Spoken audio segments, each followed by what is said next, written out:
જ્યારે ઇનોવેશનની જે મજા છે એ છે કે બાળક તમારી સાથે એટલું બધું ઇન્વોલ્વ થઈ જાય છે કે તમે બોલશો કે તમે જે કામ કરી રહ્યા છો એનું ખૂબ ગૌરવ છે.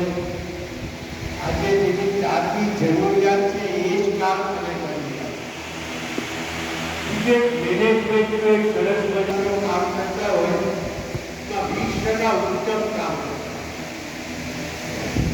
20% ખોટની સિવાય બીજું કાંઈ કરતા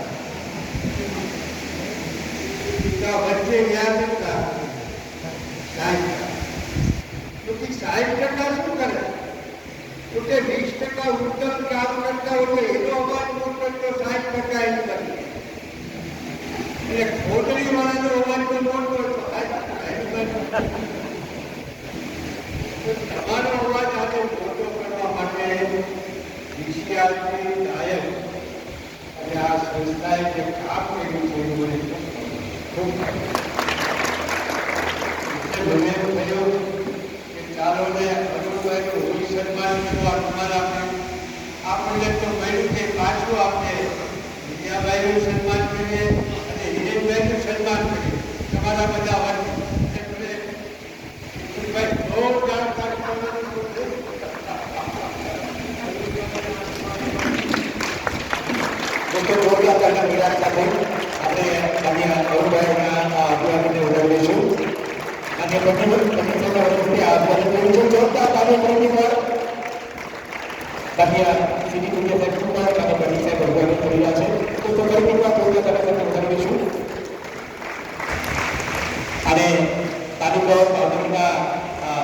પ્રાચાર્ય શ્રી પર દર્શકનું અભિવાદન કર્યું છે.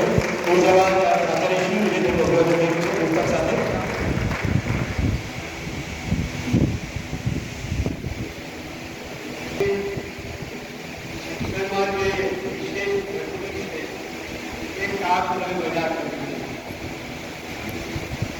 ઇનોવેશનનું કામ એવું છે કે જેમાં બરાબર લખતા ન કોઈ આમાં ભાગ લઈ શકે, બરાબર વાંચતા ન કોઈ આમાં ભાગ લઈ શકે.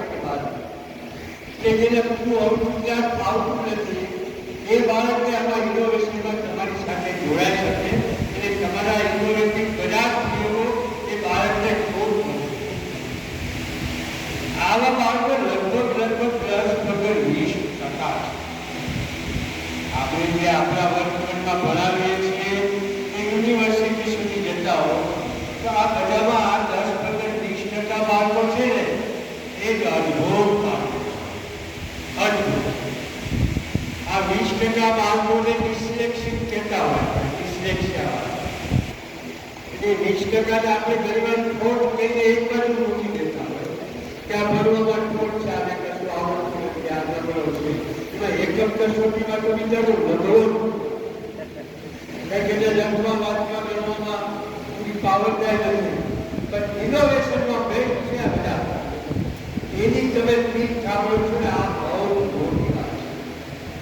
આનંદની વાત એ છે કે ઇનોવેશન શબ્દને બે મિત્રોએ બરાબર પકડ્યા છે. એક છે હિરેનભાઈ ભટ્ટ સાહેબ ભાવનગર અને એક છે પીસીઆરના આજે જે પૂર્વ નિયામક હતા અને ગઈકાલે જેમનો ઓર્ડર થયો વાઇસ ચાન્સેલર યુનિવર્સિટી એ બરાબર પકડ્યો છે કે દુનિયામાં ભાવનગર કોર્પોરેશનની આનો પ્રયોગ શરૂ કર્યો છે. છેલ્લેથી કામ છે 1% બાળકો સચવાઈ જાય ને તો સમજી લેજો કે આખા ગુજરાત કે આજે કોઈને કોઈ બાબતમાં આપણે સારું કામ કરવા છતાં પણ આપણી ફીસ સાંભળવામાં નથી આપતી કે એટલી સરસ રીતે આગળ વધશે. ચાલો સાહેબ વધારો રાઠોડ સાહેબ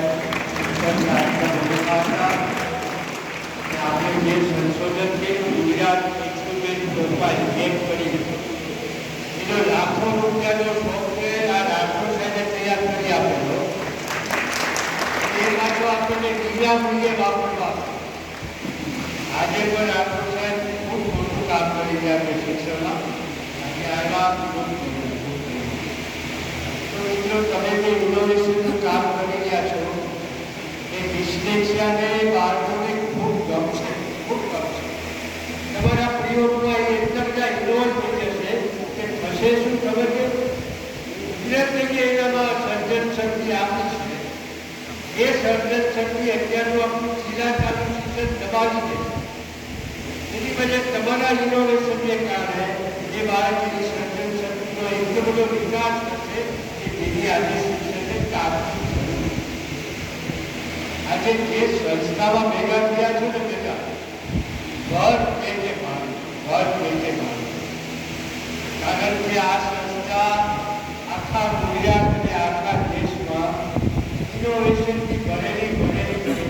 છેલ્લા 100 વર્ષ આઝાદીની ચળવળ ચાલે ત્યારે આ સંસ્થાએ બેદરનો ભાગ લીધો. આજે તમે બધા આવ્યા તો ત્યાં સુધી આ સંસ્થાનો સરકાર જબરજસ્ત. આઝાદી વખતે તો આ સંસ્થાને જેલમાં પરિવર્તિત કરી દીધી. જે લોકો પકડે અંગ્રેજ લોકો એને પકડીને મૂકવા ગયા ત્યાં જે સંસ્થાનું મકાન છે ને થોડું એને જેલ તરીકે ઉપયોગ કરેલો. એટલે જેલમાં રહેલા બધા એટલા સર્જનશીલ નીકળ્યા કે બધાએ ખૂબ મોટું કામ કર્યું. આપણે ત્યાં જેલવાસવાળાએ આટલું મોટું કામ કર્યું તો અહીંયા દરેક સજીને પગલે એટલું મોટું કામ થઈ રહ્યું છે. આજે અરુણભાઈ છે, અરુણભાઈ એટલું મોટું કામ કે અમેરિકામાં જઈને પ્રોફેસરશીપની ઓફર થઈને ઓર્ડર મળેલા. અમેરિકાની યુનિવર્સિટીમાં પ્રોફેસર તરીકેની એપોઇન્ટમેન્ટ મગાવીને આપેલા. એને મારે તમારા ભરતની આવું એક રીતે તમારામાંથી હોસ્ટેલમાં કામ કર્યું, હોસ્ટેલમાં જ્યારે કામ કરેલા જો આપણે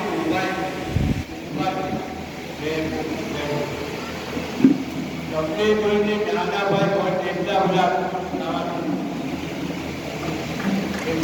ખૂબ ગમ્યું. એને હોસ્ટેલમાં કામ કરતી હતું એ અઠવાડિયું ચાલે. અઠવાડિયું જાતું ત્યાં હૃદયની ચેવડીનું અદ્ભુત કામ થાય. 8 પીરિયડમાં જે આપણે કામ કરીએ છીએ અહીંનું કરીએ, પણ હૃદયનું કામ કરવું હોય તો તમારે હોસ્ટેલમાં છાત્રાલયમાં કામ.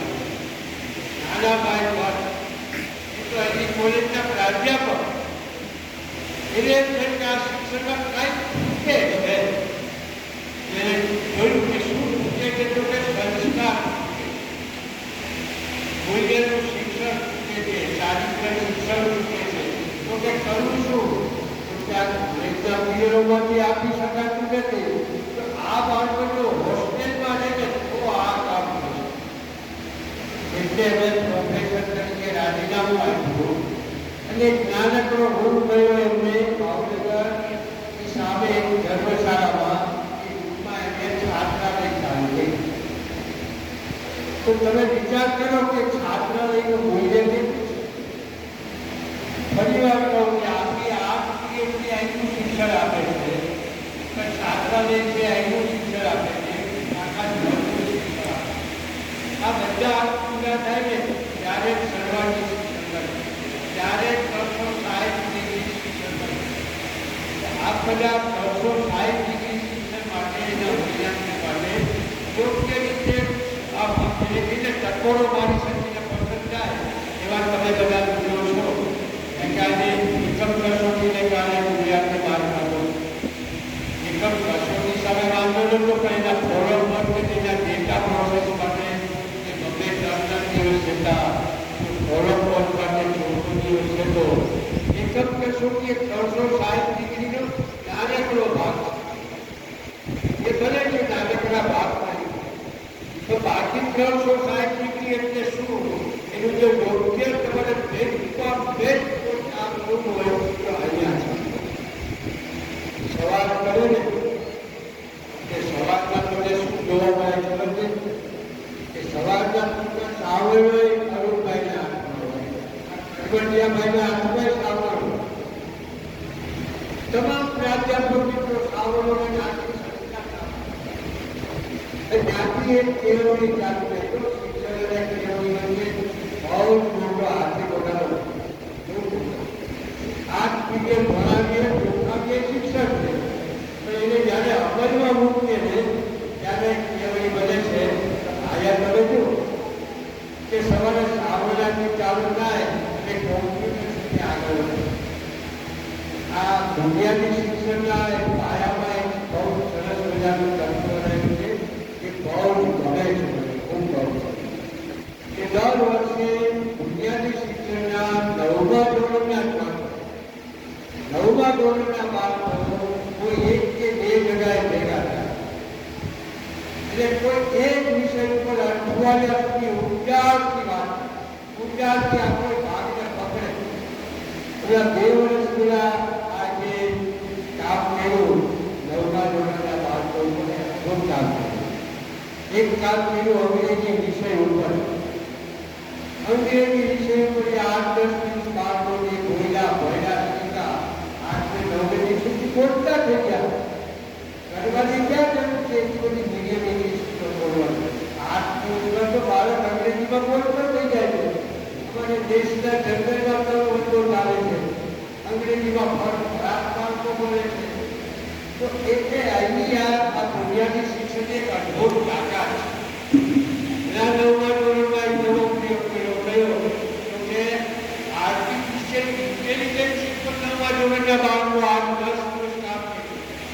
તો કમ્પ્યુટરથી આગળ વધીને એક નવી દુનિયામાં જે આપણે જઈ રહ્યા છીએ આપણે અહીંયા થાય તમે જો પર્યાવરણ આવ્યું એટલું બધું કામ થાય છે. સવારે ઉઠો ત્યારથી સાંજ સુધી આ તળિયાથી માંડીને ટાળવા બધું કામ આવ્યા છે. એનો ફાયદો શું થાય ખરો? અહીં બંને દીકરીને રોટલા કરતા અહીંયા બધા દીકરાઓને રોટલા કરતા આવે છે પીરસતા આવે વાસણ ઉઠકતા આવે. અમેરિકા જશો, કેનેડા જશો તો ઇંગ્લેન્ડ જશો કે નહીં આવડે તો ભરશો કે ત્યાં તો કોઈ કરવા નથી. પાછી ગુજરાતીને આવડે નથી કેલિફોર્નિયા પછી અહીંથી હાફૂટ ફોન કરે એવા શાક બનાવવું કે કેમ બનાવવાનું. આ આખી મોટી જે ભણતરનું કામ છે